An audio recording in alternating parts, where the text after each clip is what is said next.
Saberland, Vader's Vault here with a very proud moment.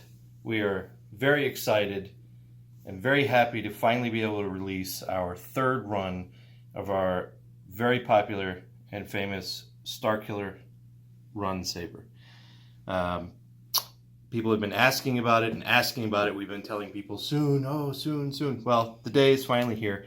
We're here to show off the new proof of concept of the new run, which we have made some changes to, and go over some of the details of what you can expect from the Vader's Vault Starkiller saber.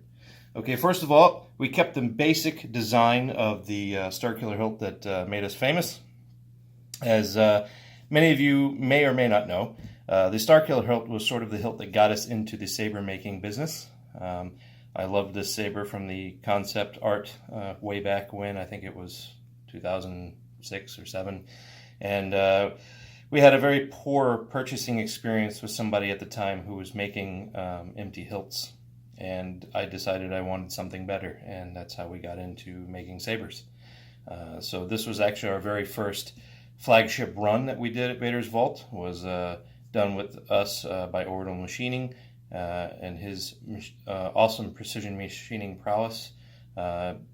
And we have carried on the tradition with a second run and now a third run, which we've made some significant aesthetic changes and functional changes too.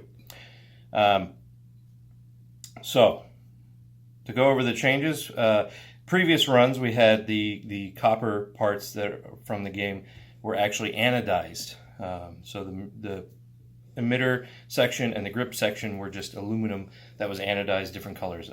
Very complicated process, and we weren't always happy with the results. We had several pieces that we either kept and then didn't use for the run just because we weren't happy with anodizing, or we just had to save them for really heavily weathered ones. So anodizing is very tricky to get right, and when you're trying to do multiple colors, it never works great. And who doesn't love real copper? I know I do. So we decided to change the emitter piece here to real copper. So it's a nice thick piece. On weathered sabers, we will also have the added option for getting real heat bluing for better simulation and weathering effects. The heatsink here that you can actually see in the crystal chamber, that is the heatsink for the LED. That is actually machined copper now, where it was just aluminum before.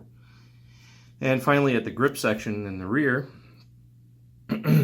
we decided to make the grip in 3 different pieces so we could sandwich a piece of copper in there so that could take on the weathering effects that we like, or just tarnish naturally.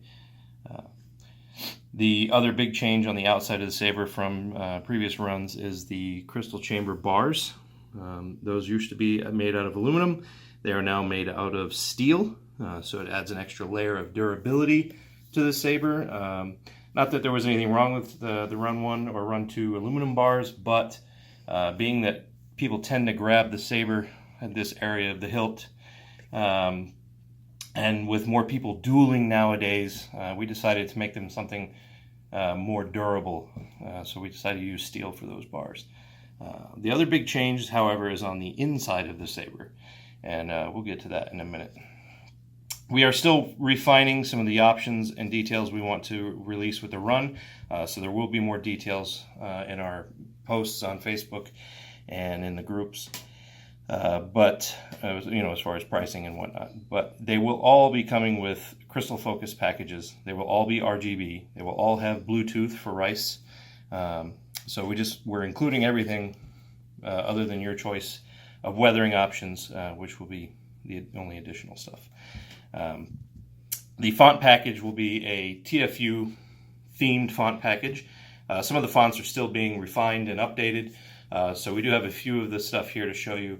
Very similar to previous runs, we'll have everything is themed from the menu sound, the font changes, everything is themed to Force Unleashed to sort of immerse you in that experience. Just like previous runs, we are using a real natural quartz crystal in the crystal chamber. And then, of course, the brass and copper rods in there to connect it. Everything very clean. I know we've seen some newer versions out there. People like to do a lot of wires and stuff in there. That's not me. I think something as high energy as a lightsaber that can cut through almost anything in the universe shouldn't have anything sort of in the area where that power is generated. And each one will be numbered. So this is a very limited run, just like before. You can see here on the proof of concept, it's labeled VVSK Run 3 001 Proof of Concept. So that's this one right here. Each one will be numbered in a similar fashion, just of course without the proof of concept label. But let's get it powered on so you guys can see some of the cool stuff before we... I bring Darth Vader's enemies to justice. That you do. Alright, so of course with crystal focus, you get some of the best motion recognition and audio quality on the planet, which is awesome. But now, with the RGB spectrum feature, we get a really cool thing where color selection can be determined by motion, and then selected there.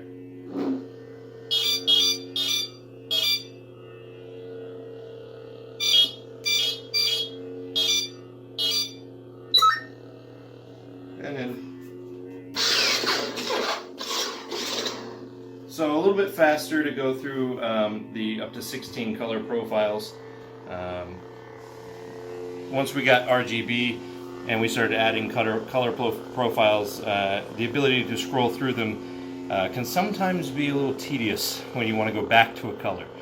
So the spectrum feature was implemented in order to be really quick and effortless in your color selection.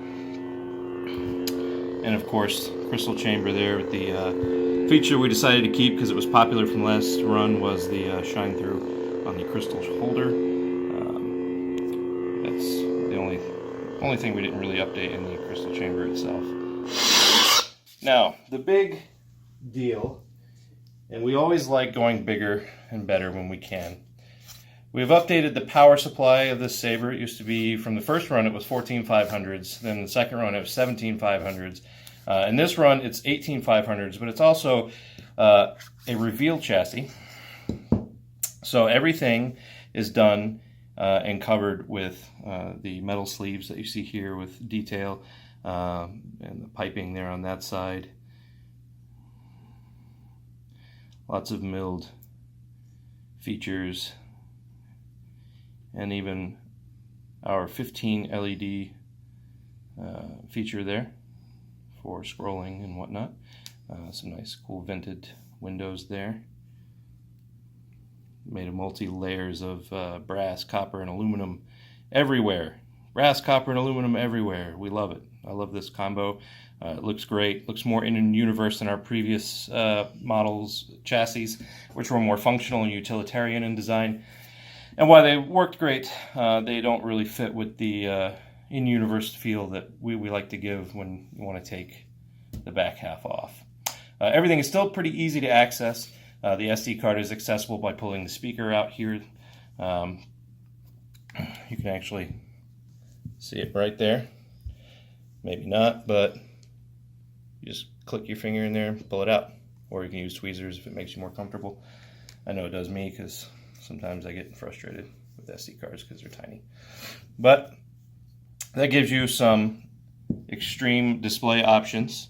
There will be a display stand available before these start shipping as an extra option. So we are working on a heavily customized and themed display stand to go with these as well. They will come with a certificate of authenticity, stamped and embossed and signed all fancy like from Vader's Vault. These will, like I said, these will be a limited run, and each one will be numbered.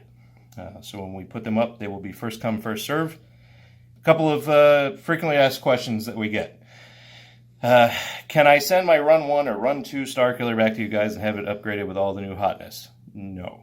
Unfortunately, the chassis system that we have here was very costly to produce, so we only had enough to do the run as well as a couple of extra, one for myself and one for Starkiller himself, who has sent his Starkiller saber back to us for all the new upgrades.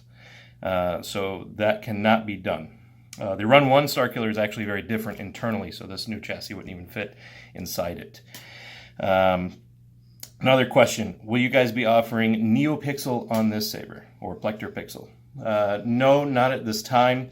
With the design constraints, trying to fit a recharge port that is capable of handling the amperage necessary for plectropixel means that we would have to relocate the recharge port elsewhere, and there's just not room for it because we'd have to use one that's capable of handling the power. And unfortunately, the little guy, the 1.3 millimeter that's in here, is not. So no, we will not be offering it at this time. Will I be able to choose any other options on this saber, like non-RGB, and save money? No. We have found in previous runs that allowing too many options per saber is just, it absolutely boils my brain, and I would just like to be able to produce the sabers and get them out the door with a consistency and quality that comes from being able to do things in orderly fashion. So that's why we are putting together a package that is, as you see it, is how you get it. Like I said, you will be able to choose your level of weathering, which will include things like, our light, medium, heavy, Savage, Raxus Relic, and also be able to add heat bluing as an option. Will you be able to choose your number? This is something that's been asked before in previous runs. No. You will not be able to choose your number. In fact, in this run, they will be usually allocated in the order in which you purchase the saber. So the first run will actually be numbers 2 through 30, so there will be 29 in the first run. This is number 1, we are keeping it. And will I be able to choose different sound fonts, my own color profiles, that kind of stuff? No. It will come with the package it comes with, the color profiles it comes with. Again, we're trying to make this as streamlined as possible so that we can get them out as quickly as possible.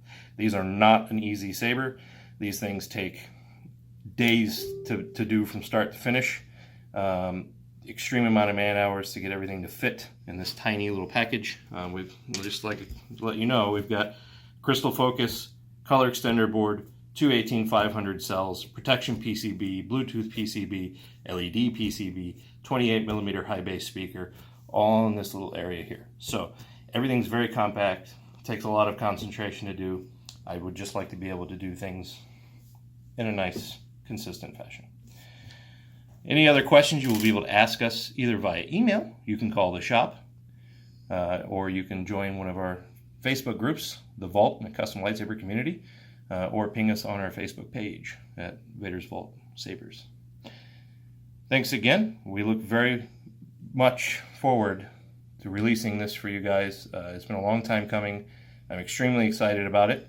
I've been working on this, it seems like, for an eternity, just trying to get everything perfect, so I know what we're doing for the production run, and I am very happy with how it came out. The whole process has been fun, and I finally get to have real copper and brass and cool things to weather and heat blue and play with. We get to use fire, so that's awesome. But I hope you guys like it. I hope you guys enjoy your sabers. Accessing Imperial records. Bank 1, Bank 2, Bank 3, Bank 4, Bank 5, Bank 6, Bank 7, Bank 8, Bank 9, Bank 10, Bank 11, Bank 12, I saber.